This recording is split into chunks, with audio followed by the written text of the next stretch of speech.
সদৃশং তত্তামসাদিলোকসং একং নিত্যং বিমলমচলং সর্বধি সাক্ষীভূতং ভাবাতীতং ত্রিগুণরহিতং সদ্গুরুং তং নমামি। ভগবান শ্রীকৃষ্ণের কৃপা পেতে হলে শ্রী গুরুর চরণ আশ্রয় করিতে হইবে। শ্রী গুরু শ্রী গুরু শ্রী গুরু গুরু নাম জপ নাম হরি নাম বল নাম গুরু নাম জপ নাম হরি নাম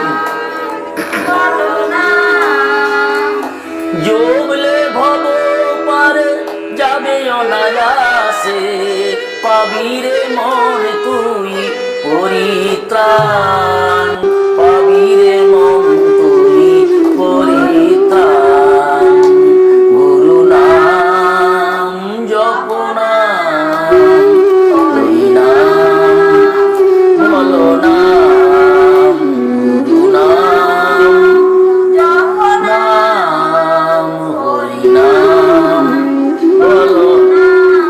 সংসার সাগর ঘোর তিমির কেমনে হইবে পার শ্রী গুরু চরণ করিলে শরণ যাইবে গোলকধাম গুরু নাম জপ নাম হরি নাম বল নাম গুরু নাম হরি নাম বল। সংসারে আসিয়া গুরু না বুঝিয়া বুঝিলি কামিনী কাঞ্চন কি বলে আসিলি সবই ভুলে গেলি পড়িলি মায়ার বন্ধন গুরু নাম জপ নাম হরি নাম বল নাম গুরু নাম জপ নাম হরি तुम बॉडीगार्ड तो नहीं हो। নাম বল নাম। অখণ্ড মণ্ডলাকারং ব্যক্তং যেন চরাচরং তৎপদং দর্শিতং যেন তস্मै শ্রী গুরবে নমঃ গুরু নাম জপ নাম হরি নাম বল নাম গুরু নাম জপ নাম হরি নাম বল। গুরু ব্রহ্মা গুরু বিষ্ণু গুরুদেব মহেশ্বর সাক্ষাৎ গুরু পরম ব্রহ্ম তস্मै শ্রী গুরবে নমঃ গুরু নাম হরি নাম বল নাম গুরু নাম হরি নাম বল নাম। গুরবে গৌরচন্দ্রায় রাধিকায় স্তদালয়ে কৃষ্ণায় কৃষ্ণ ভক্তায় তদ্ভক্তায় নমো নমো গুরু নাম জপ নাম হরি নাম বল নাম গুরু নাম জপ নাম হরি নাম বল নাম। হে কৃষ্ণ করুণা সিন্ধু দীন বন্ধু জগৎপতে গোপেশ গোপিকা কান্ত রাধাকান্ত নমস্তুতে গুরু নাম জপ নাম হরি নাম বল নাম গুরু নাম জপ নাম হরি নাম বল নাম। তপ্ত কাঞ্চন গৌরাঙ্গিনী রাধা বৃন্দাবনেশ্বরী বৃষভানু সুতং দেবী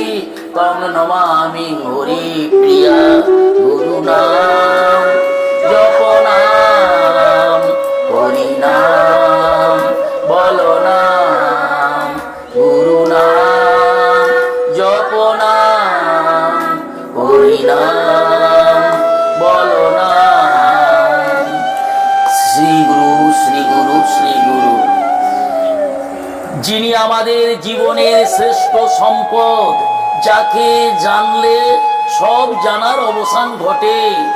সেই শ্রেষ্ঠ বস্তু লাভ করার চেষ্টা মানুষ করে না, কারণ যাকে পাওয়া গেলে সব পাওয়ার আশা পূর্ণ হয়, এ হেন বস্তু পাওয়ার চেষ্টা মানুষ করে না।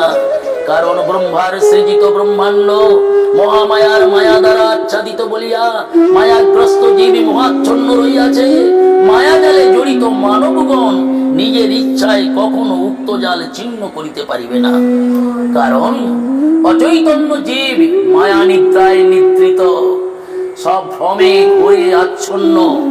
তাই সদ্গুরু আশ্রয় না করলে কখনোই ওই মায়াজাল ছিন্ন করিতে পারিবেন না। তাই আশ্রয় লইয়া ভজে তারে কৃষ্ণ নাহি তজে, আর সব মরে অকারণে। আশ্রয় বলতে গুরু আশ্রয়। যারা গুরু আশ্রয় করেছে তার জীবনের উন্নতি হবেই হবে। গুরু আশ্রয় করিয়া যদি নাম বলা যায়, অচিরেই তার ফললাভ হইবে। তাই কলিযুগের মহামন্ত্র হরে কৃষ্ণ নাম বাহু তুলে একবার সকলে বলুন, হরে কৃষ্ণ হরে কৃষ্ণ কৃষ্ণ কৃষ্ণ হরে হরে, হরে রাম হরে রাম রাম রাম হরে হরে। শ্রী গুরু পরমানন্দে নিতাই গৌর হরি হরি বল। ভব সাগর তারণ কারণ হে, রবি নন্দন বন্দন খণ্ডন হে, শরণাগত কিঙ্কর ভীত মনে, গুরুদেব দয়া কর দীন জনে, গুরুদেব দয়া কর দীন জনে, গুরুদেব দয়া দীন জনে। হৃদি স্কন্দর তামস ভাস্কর হে, তুমি বিষ্ণু প্রজাপতি শঙ্কর হে, পর ব্রহ্ম পরাৎপর বেদ বনে, গুরুদেব দয়া গুরুদেব দয়া কর দীন জনে, গুরুদেব দয়া কর দীন জনে। মনোবারণ শাসন অঙ্কুশ হে, নরত্রাণ তরে হরিচাক্ষুষ।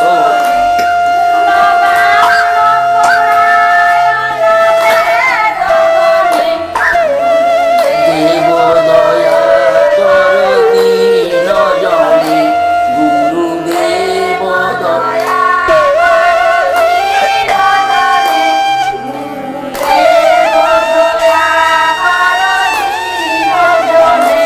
মনোবারণ শাসন অঙ্কুশ হে, নরত্রাণ তরে হরিচাক্ষুষ হে, গুণগান পরায়ণ দেবগণে, গুরুদেব দয়া কর দীন জনে, গুরুদেব দয়া দীন জনে, গুরুদেব দয়া কুল কুণ্ডলিনী ঘুম ভঞ্জক হে, হৃদি গ্রন্থি বিদারণকারক হে, মন মানস চঞ্চল রাত্র দিনে, গুরুদেব দয়া কর দীন জনে, গুরুদেব দয়া কর দীন জনে, গুরুদেব দয়া কর দীন জনে। রিপুসূদন মঙ্গল নায়ক হে, সুখ শান্তি বরা ভবদ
কৃপাকে বলো। আমাদের বুঝতে হবে যে আগে এই যে গুরুবন্দনা, ভবসাগর তারণ কারণ হে রবিনন্দন বন্দন খণ্ডন হে। যাই হোক, তার আগে আমি দুটো কথা বলে দিই। আমি হলধর গোস্বামী আজ এখানে উপস্থিত ভক্তবৃন্দদের কাছে কিছু আমি কৃষ্ণ কথা, ভাগবত কথা শ্রবণ করবার জন্য উপস্থিত হয়েছি। কিন্তু আমি ভাগবত কথা, কৃষ্ণ কথা বোঝাবার মতো, বলবার মতো ক্ষমতা তো আমার নেই। তবে গুরু কৃপায় কেবলম, গুরু যতটুকু কৃপা করেছেন ততটুকুই আপনাদের কাছে শোনাবো। তবে একটা কথা, বর্তমানে এখন কিন্তু ভক্তগুরু, ভক্ত যারা আছেন এখানে, যারা কৃষ্ণ কথা, ভাগবত কথা শুনবার জন্য এখানে উপস্থিত হয়েছেন, আমি তাদেরকে বলবো ধৈর্য ধরে, একটু যদি ধৈর্য ধরে বসে শোনা যায় তাহলে অর্থাৎ ভক্তগুরুর কৃপা ছাড়া কিছুই হয় না। তাই ধৈর্য ধরে একটু এই অদম বলধরকে কৃষ্ণ কথা বলার সুযোগ দেওয়ার জন্য আমি অনুরোধ করছি। এখানে আমি যে এই যে গুরু বন্দনা করলাম, ভবসাগর তারণ কারণ, এর বাংলা ব্যাখ্যাটা অনেকে আমরা হয়তো জানি না। সবাই জানি না বললে ভুল হবে, কিন্তু অনেকেই আমরা জানি না। তো ভবসাগর তারণ কারণ হে, যদিও এর পূর্বে আমি এর আগের অধ্যায়ে আমি কিন্তু বর্ণনা করেছিলাম, কিন্তু আজকে আমাকে আবার এটা বলতে হচ্ছে। কেন না, দ্বিতীয়বার না বললে এটা আমার এই ভিডিওটা ঠিক হবে না। তাই এই ভবসাগর শব্দে কি না, ভবসাগর শব্দে, ভব শব্দে শিব, আমরা শিবকে ভব বলি, কারণ ভবানী যদি দুর্গা হয় তাহলে ভব হলেন শিব, তাহলে ভব ভবানী অর্থাৎ শিব দুর্গা। তাহলে এখানে বলা হয়েছে কি, ভবসাগর তারণ কারণ, তাহলে ভবসাগর, ভবসাগর মানে এই যে ভব বা শিবের যে সংসার, মায়ার সাগর, মহামায়ার মায়ায় আমরা প্রতিটি মানুষ আচ্ছন্ন হয়ে আছি, প্রতিটি জীব আচ্ছন্ন হয়ে আছি। তাহলে ভবসাগর, বর্তমানে কিন্তু সংসার সমুদ্রটি, মায়া সমুদ্রটি কিন্তু শিবের আন্ডারে, অর্থাৎ শিব পরিচালিত। কারণটা আমরা অনেকেই জানি। সেটা হলো কি না, ব্রহ্মার দায়িত্ব হলো সৃষ্টি করা। ব্রহ্মা হলো সৃষ্টিকারী, বিষ্ণু হলো পালনকারী, শিব হলো সংহারকারী। তাহলে এই সংসারটি শিবের অধীনে। শিবের অধীনে কেন না, আমরা কে কি পাপ করছি, কাকে আমাদেরকে জমপুরিতে নিয়ে যেতে হবে তার শেষকৃত্য সমাপন করার জন্য, অর্থাৎ আমাদের এই যে মৃত্যু যার অবধারিত, সেই মৃত্যুকে অবধারিত করার জন্য এই শিবের সংসারে আমরা বসবাস করছি। আর শিব কিন্তু তাই পরিচালনা করছে, এবং সেটা তার যমের মাধ্যমে বা যমদূতের মাধ্যমে আমাদের সেই শাস্তির ব্যবস্থা করছে। আমরা যে যেমন কর্ম করেছি, কাকে এবারে এখান থেকে সংসার থেকে চলে যেতে হবে, তাকে নিয়ে যাওয়ার জন্য যে ব্যবস্থা রাখেন তিনি হলেন শিব। তো সেই জন্য শিবের অফিস হলো কোথায় না, শ্মশানে, কারণ শিব তো শ্মশানে মশানে ঘুরে বেড়ায়। তাই আমাদের শেষ পরিণতি, যারা কর্মফল খুব খারাপ করছে, খুব অন্যায় অত্যাচারে বেড়ে যাচ্ছে, আর সহ্য করছে না, মানুষ তখন ভগবানকে ডাকছে, এর অত্যাচারে সহ্য করতে পারছি না, তখন সেই ভব সংসারের ভব অর্থাৎ শিব তার যম এবং দূতের সাহায্যে সেই মানুষকে তুলে নেবে শীঘ্রই। এটাই হলো কথা। এই জন্য আমাদের খুব বেশি বাড়াবাড়ি, বেশি অত্যাচার, অন্যায় এগুলো করা একেবারেই ঠিক নয়। ধর্মের পথে থাকাই হচ্ছে মানুষের কর্তব্য। তাহলে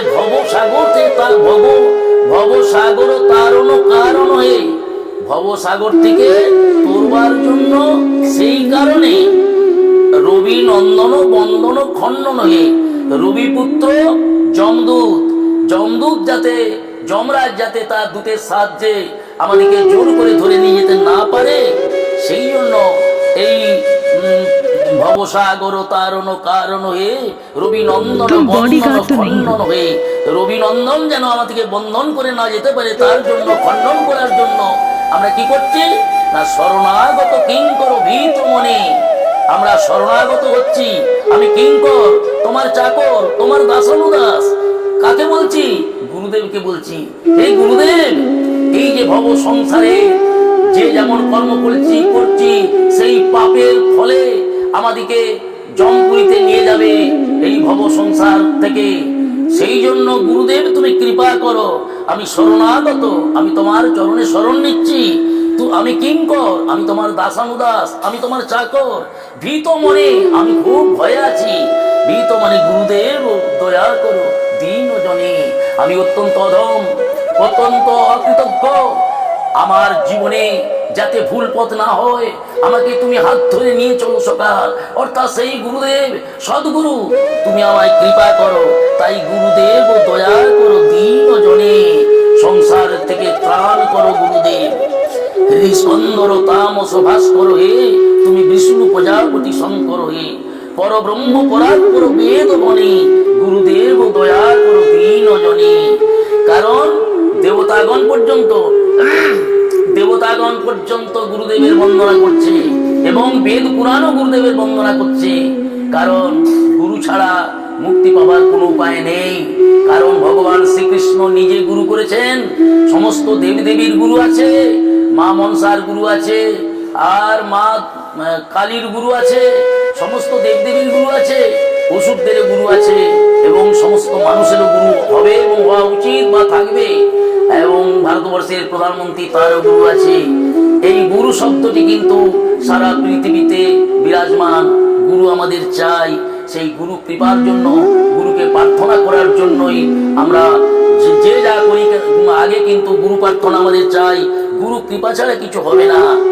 তাই জয় সদ্গুরু ঈশ্বর প্রাপক হে, ভবরোগ বিকার বিনাশক হে। জয় সদ্গুরু ঈশ্বর, যিনি আমাকে ঈশ্বর ভগবান বুঝব, সদ্গুরুর মধ্যেই তা বিরাজ করছেন সেই ভগবান। মন যেন রহে তব শ্রীচরণে। হে ভগবান গুরুদেব, তোমার শ্রীচরণে যেন আমার মতি থাকে, তাহলেই আমার মনুষ্য জীবন ধন্য হবে। আর তোমার কৃপা ব্যতীত আমি কখনোই এই সংসার জঞ্জাল থেকে মুক্তি পাব না।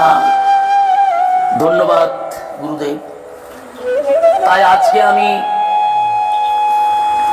কি কথা বলবো, কোন ভাগবত করব না? ঈশ্বর পরম কৃষ্ণ সচ্চিদানন্দ বিগ্রহ, অনাদি রাধে গোবিন্দ, সর্বকারণের কারণম।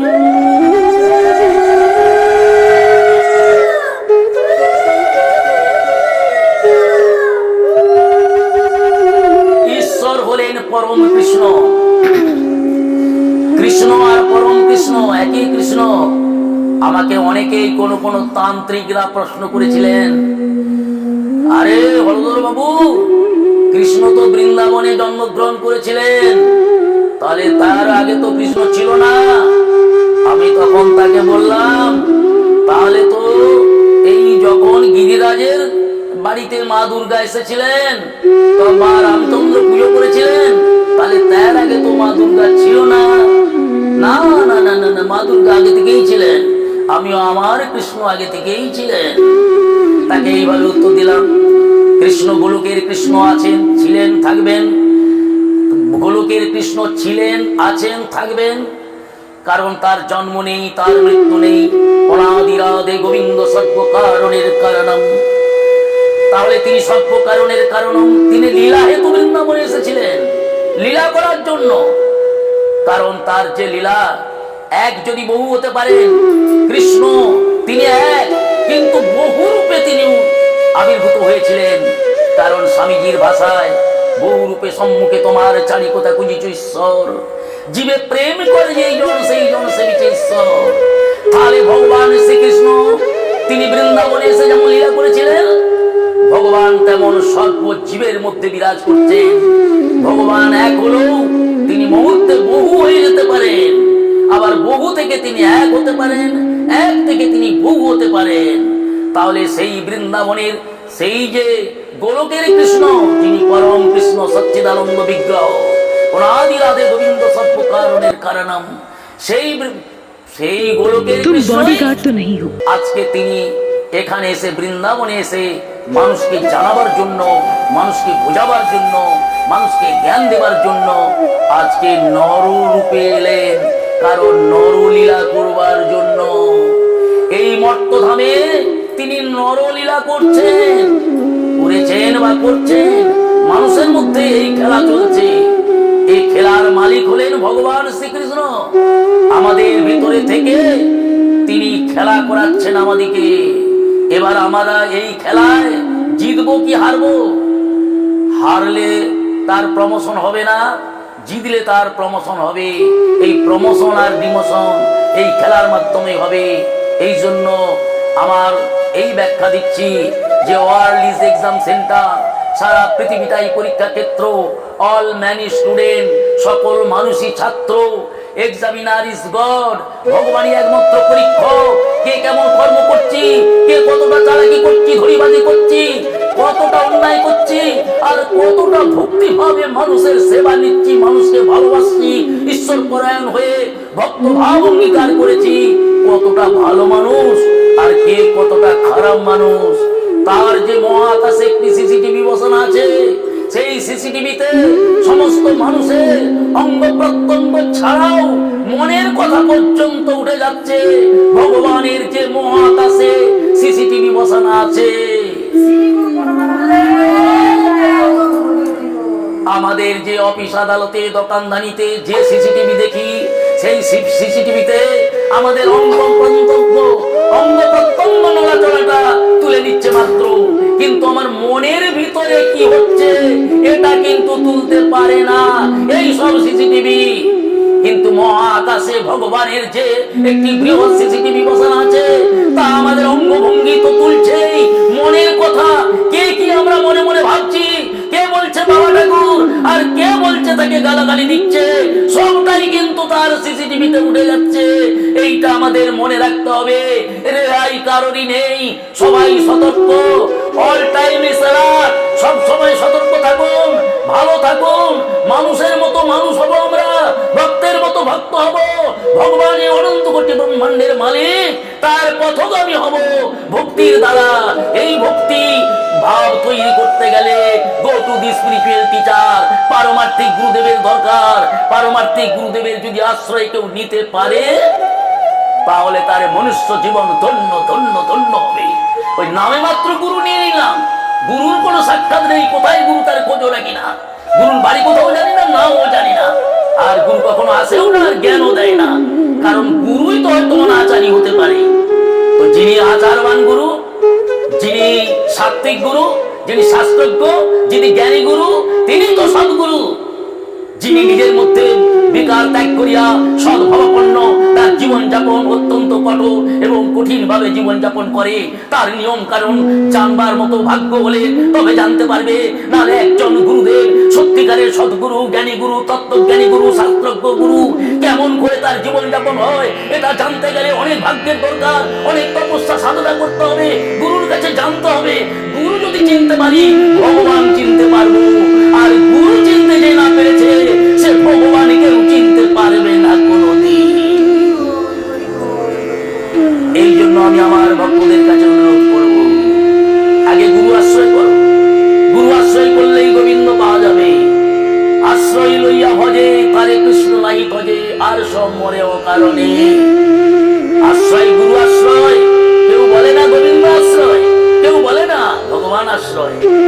কারণ গুরু আশ্রয় করতে হবে, গুরু আশ্রয় করলেই গোবিন্দের কৃপা মিলবে। কারণ কেন না, গুরুর মধ্যে ভগবান বিরাজিত আছে। এখন অনেকেই প্রশ্ন করবেন, প্রতিটি তো জীবের মধ্যেই তো ভগবান আছেন। হ্যাঁ আছেন, প্রতিটি মানুষের মধ্যে আছে, প্রতিটি কৃমিকীটের মধ্যে আছে, গরু ছাগল হাতি ঘোড়া বাঘ ভালুক যা আছে, প্রতিটি জীব জন্তু পশু ফুলে সকলের মধ্যেই ভগবান আছেন, এবং মানুষের হৃদয়ের মধ্যেও আত্মার রূপে ভগবান আছেন, এটা নিশ্চিত। কিন্তু যদি ভগবান আছেন, তাহলে মানুষ মানুষের ক্ষতি করে কি করে, কি করে ঝগড়াঝাটি, অন্যায় অত্যাচার, পাপ কাজ, অন্যায় কাজ, এবং মানুষকে কত বিপদে ফেলবার চেষ্টা করছে। এইরকম শয়তান মানুষের অভাব নেই। তাহলে সেই সব মানুষগুলো ভগবান তার দেহে যদি আছে, তাহলে তার অজ্ঞানের মতো কাজ করছে কি করে, কি করে করছে? তার শরীরের মধ্যে যে কুলকুণ্ডলিনী জাগ্রত হয় না, যে নাভির কাছে কুলকুণ্ডলিনী সর্পাকারে সাপের মতো পিস পাকিয়ে শুয়ে আছে, সে যে নিদ্রিত, সেই কুলকুণ্ডলিনী যতক্ষণ ঘুমাবে, মানুষ তখন অচৈতন্য অজ্ঞানের অন্ধকারে ডুবে থাকবে, জ্ঞান চৈতন্য হবে না। তখন বন্য পশুর মতোই তাকে সে চলবে। কাকে কি বলতে হবে, মানুষের সঙ্গে কি ব্যবহার করতে হবে, মনুষ্যত্বকে কি করে তৈরি করতে হবে, তার বিবেক থাকবে না। কেন বিবেক থাকবে না? তার সেই কুলকুণ্ডলিনী জাগ্রত হয় না, সে ঘুমাচ্ছে। তো কুলকুণ্ডলিনী যতক্ষণ ঘুমাবে ততক্ষণ মানুষ অচৈতন্য অজ্ঞানের অন্ধকারে থাকবে। তাহলে কুলকুণ্ডলিনীকে জাগাতে গেলে একজন উপযুক্ত সদ্গুরু দরকার। যেমন কুমোর ঘরে বা কুমোরটুলিতে ঠাকুর আনলে হবে না সেই ঠাকুরের পুজো। ঠাকুরকে পূজারি দিয়ে তার প্রাণ প্রতিষ্ঠা করতে হবে। তবে এই প্রাণ প্রতিষ্ঠা করলে তবে সেই জাগ্রত হবে ঠাকুর। নালে খড়ের খাট মাটি লেগলেই সেটা ঠাকুর পুজোর যোগ্য নয়। তাকে আগে জাগাতে হবে, তাকে আগে অভিষেক করতে হবে, চক্ষুদান প্রাণ প্রতিষ্ঠা করতে হবে। তার জন্য একটু উপযুক্ত পুরোহিতের দরকার, নাহলে হবে না। তেমন মানুষের জীবনকেও মানুষকে প্রতিষ্ঠিত হতে গেলে মানুষের জন্মালেই আমরা মানুষ হচ্ছি না, মানুষের জন্মালেই মনুষ্যত্বের বিকাশ হয় না। মানুষ হয়ে জন্মেছি বটে, কাজ করছি পশুর মতো, তাহলে মানুষ হয়েও আমি মানুষ হই না। এই মানুষ হতে গেলে আমাদের একজন আধ্যাত্মিকবাদী, যিনি আমাদের সদ্গুরু, জ্ঞানী গুরু, তত্ত্বজ্ঞানী গুরু, যাকে সদ্গুরু বলা হয়, সেই গুরু আশ্রয় যদি নিতে পারি তাহলে মাটির ঠাকুরকে যেমন প্রাণ প্রতিষ্ঠা করা যায়, আমাদেরও সেই অজ্ঞানেরও সেই কুলকুণ্ডলিনীকে জাগাতে পারবে সেই সদ্গুরু। আর কুলকুণ্ডলিনী জেগে গেলে আমার ঈশ্বর ভক্তি আসবে, গুরু ভক্তি আসবে, ভগবানকে জানতে পারবো, সৎ পথে যেতে পারবো, সৎ আলোচনা করতে পারবো, ন্যায় অন্যায় বুঝতে পারবো, বিবেককে জাগ্রত করতে পারবো, মানুষের ক্ষতি করবো না, পারলে মানুষের ভালো করবো, ভালো না করতে পারি ক্ষতি করবো না। মনুষ্যত্ব জাগ্রত হলে তখন জীবে প্রেম করে যেই জন সেই জন সেবিছে ঈশ্বর। পরমানন্দে নিতাই গৌর হরি হরি বল। আজ স্বামীজি এ কথা বললেন। কোথায় ভগবান তোমরা খুঁজে পাচ্ছ না? বহু রূপে সন্মুখে তোমার ছাড়ি কথা খুঁজিছ ঈশ্বর। জীবে প্রেম করে যেই জন সেই জন সেবিছে ঈশ্বর। তো মানুষকে ভালোবাসতে হবে, মানুষকে না ভালোবাসলে ভগবানকে পাওয়া যায় না। আর ভগবান তো বহু রূপে এসেছে, বাঘ রূপেও এসেছে, হাতি ঘোড়া রূপেও এসেছে, মশা মাছি রূপে এসেছে, মানুষ রূপেও এসেছে। ভগবান সর্বত্রই, আত্মারূপী ভগবান প্রতিটি দেহের মধ্যে বিরাজ করছে। তাহলে তো আত্মারূপী ভগবান তো প্রতিটি দেহের মধ্যেই আছে, প্রতিটি জীবের মধ্যেই আছে, প্রতিটি মানুষের মধ্যেই আছে। কিন্তু সেই মানুষ তার মনুষ্যত্ব জাগ্রত হয় না, বিবেক জাগ্রত হয় না। তো সেই কখন জাগ্রত হবে না? যখন তার আত্মতত্ত্ব জ্ঞান আসবে, যখন কুলকুণ্ডলিনী জাগ্রত হবে। তার জন্য একটা পুরোহিতের দরকার, সেই পুরোহিতকেই সদ্গুরু বলা হয়। শ্রী গুরু পরমানন্দে তাই গৌর হরি হরি বল।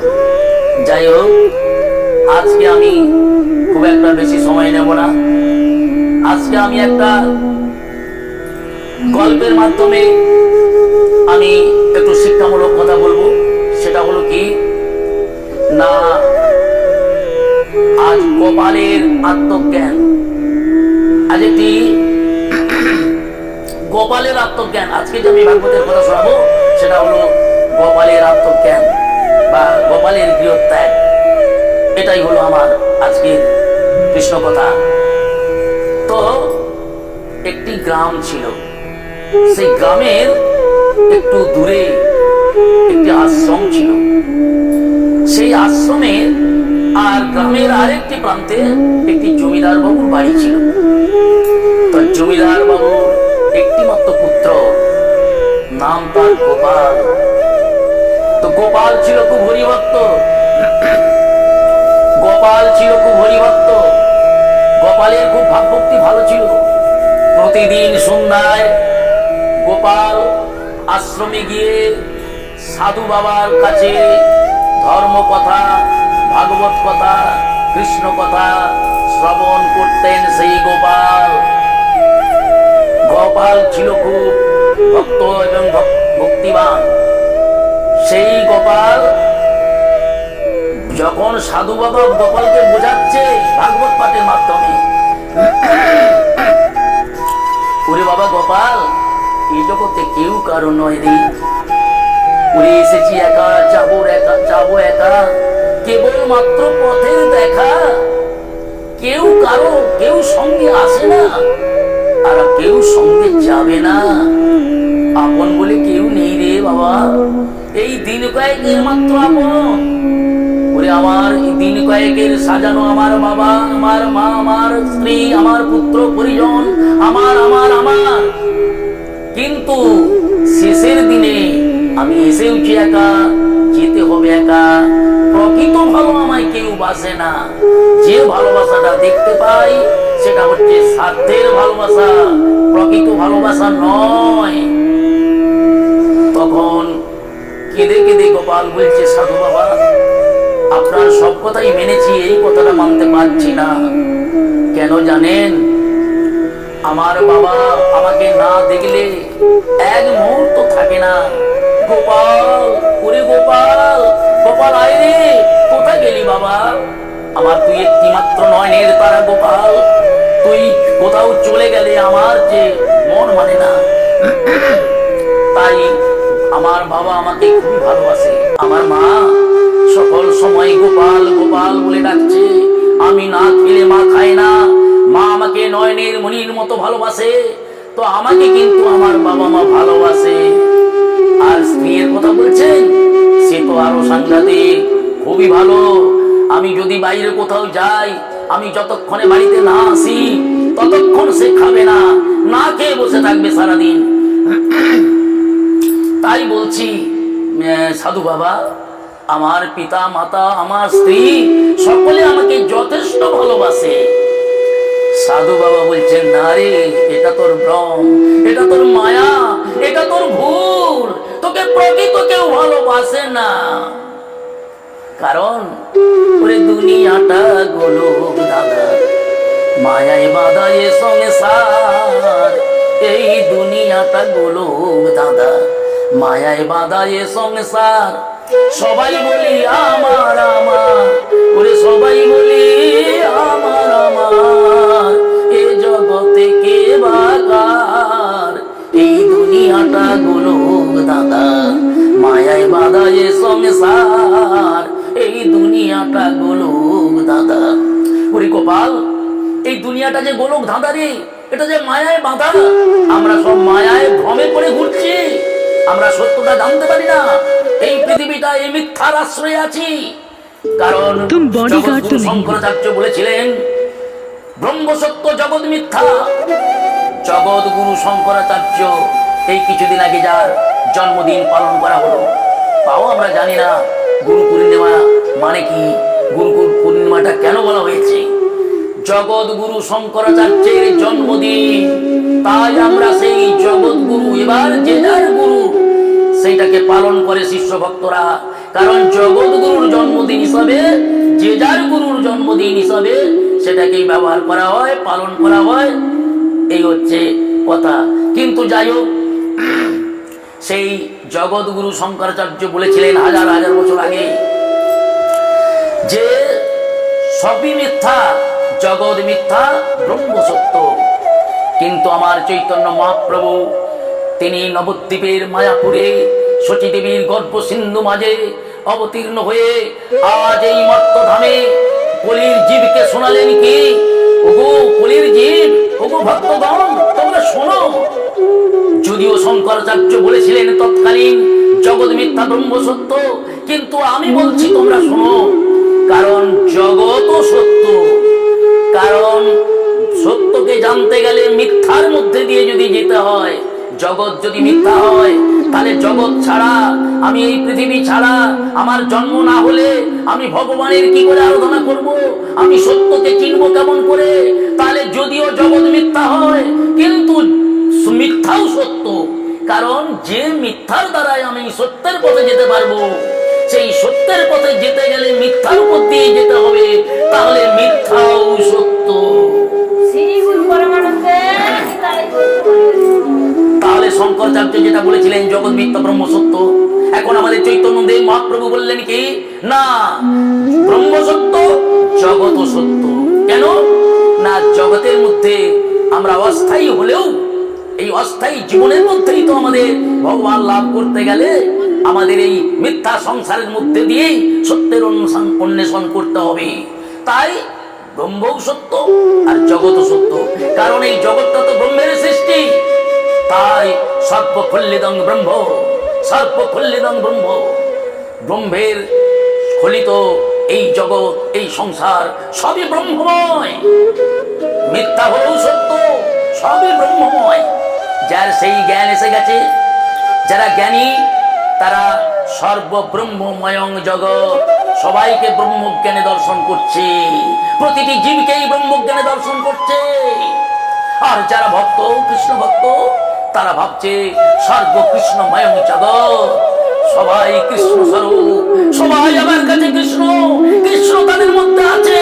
তার মন জ্ঞান হয়তো অজ্ঞানের মতো আছে, কিন্তু ভিতরে যে বস্তুটা আছে তাই হলো কৃষ্ণ। তাহলে মানুষটা অজ্ঞান হতে পারে, মানুষটার ভিতরে যে বস্তুটাই আছে তা হলো জ্ঞানীদের কাছে ব্রহ্ম, আর ভক্তদের কাছে কৃষ্ণ, আর যোগীদের কাছে আত্মা।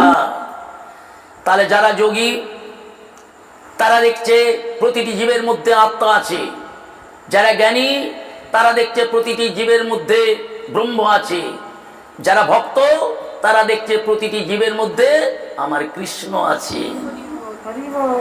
তাহলে যাদের জ্ঞান এসে গেছে তারা মানুষকে ঘৃণা করে না, অবহেলা করে না, দূর করে না, এবং তাদেরও সেবার ব্যবস্থা করে, কারণ সেবাই পরম ধর্ম। জ্ঞানীদের কাছে সাধুকেও যেমন তারা মর্যাদা দেয়, চোরকেও তারা ঘৃণা করে না, কারণ ভগবানের সৃজিত সংসার, তিনি পুণ্যও সৃষ্টি করেছেন, পাপও সৃষ্টি করেছেন, সাধুও সৃষ্টি করেছেন, চোরও সৃষ্টি করেছেন। তাহলে পাপ পুণ্য, ধর্ম অধর্ম, সাধু চোর সবই তো ভগবানের সৃষ্টি। আমি কাকে ঘৃণা করব, কাকে অবহেলা করব? সবই তো ভগবানের সংসারে, সবই তো ভগবানের সৃষ্টি। ভগবানের ইচ্ছার বাইরে কিছু নয়। যে শ্লোকটা আমি একটু আগে বলেছিলাম, ঈশ্বর পরম কৃষ্ণ সচ্চিদানন্দ বিগ্রহ, অনাদি রাধে গোবিন্দ সর্বকারণের কারণ, তিনি তো সর্বকারণের কারণ। তাহলে গাছের পাতাটি পর্যন্ত যদি তার ইচ্ছায় নড়াচড়া করে, গাছের পাতাটি যদি তার ইচ্ছায় নড়াচড়া করে, তাহলে কি চোর, সাধু বা জীবজন্তু যাই জন্মগ্রহণ করুক না কেন, সেটা কি ভগবানের ইচ্ছার বাইরে? ভগবানের ইচ্ছার বাইরে কিছুই হয় না। তার ইচ্ছা শক্তির দ্বারাই সাধুও সৃষ্টি হয়েছে, চোরও সৃষ্টি হয়েছে, জীব জগৎ সৃষ্টি হয়েছে, ভালো মন্দ সৃষ্টি হয়েছে, সুখও সৃষ্টি হয়েছে, দুঃখও সৃষ্টি হয়েছে, তারই ইচ্ছাতে হয়েছে, তারই ইচ্ছায়।